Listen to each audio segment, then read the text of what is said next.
Trump supporters are Nazis. White people are racists, Christians are bigots, but somehow the leader of one of the most vicious terrorist groups in the world was just a religious scholar. Or at least that's according to several media outlets, proving once again why journalism in 2019 is a total joke.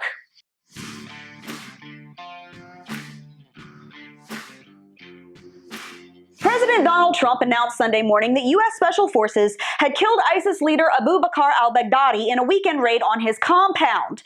Now, apparently this coward blew himself sky high with a suicide vest, which as far as I'm concerned just means that we saved ourselves some ammo. Now, our military may have just killed one of the most notorious terrorists of our time, but some in the media seem to be having a lot of trouble reporting that, or at least reporting it right. The Washington Post, for example, reported this in their obit section. Abu Bakr al-Baghdadi, austere religious scholar at helm of religious state, dies at 48. Austere religious scholar. Like Mother Teresa. Here's how Bloomberg put it. Islamic State leader Abu Bakr al-Baghdadi transformed himself from a little-known teacher of Quranic recitation into the self-proclaimed ruler of an entity that covered swaths of Syria and Iraq.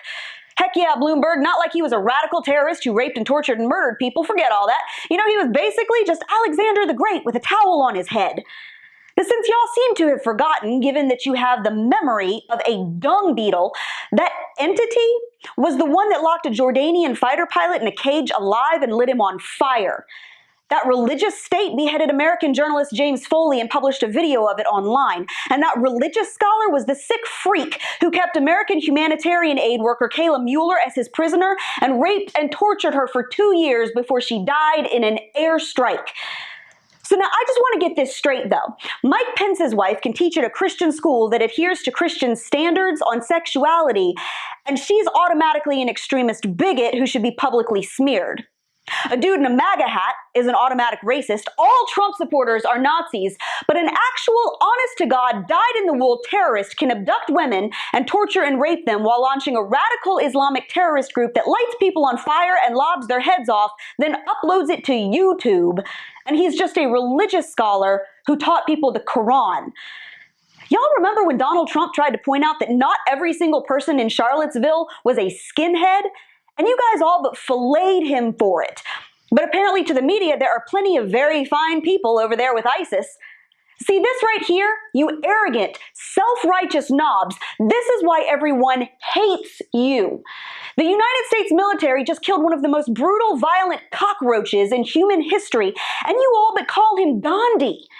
And no, guys, your little apology is not nearly good enough. The Washington Post tried to cover their butts by saying the headline should never have read that way, and we changed it quickly. Really? That's it? This wasn't some intern who got put in charge of the Twitter feed because, some full-timer took a sick day. This was a published headline. It had to make it past a writer and at least one editor who cleared it before it hit the web. This isn't a middle-of-the-night blunder. It's indicative of the absolute rot at the core of this garbage circus that is our media. So since some of y'all seem to be having a little trouble saying the word Islamic terrorist and reporting this story correctly, here's my headline suggestion. You can have it for free. Abu Bakr al-Baghdadi, Muslim fanatic, coward, and general all-around piece of worm-infested donkey excrement, receives one-way ticket to hell where he's going to rot for all eternity, courtesy of the American military. There. Fixed it for you. And that's your Reality Check, America. Make sure you subscribe to our YouTube page, like us on Facebook and Twitter, and stay sane out there.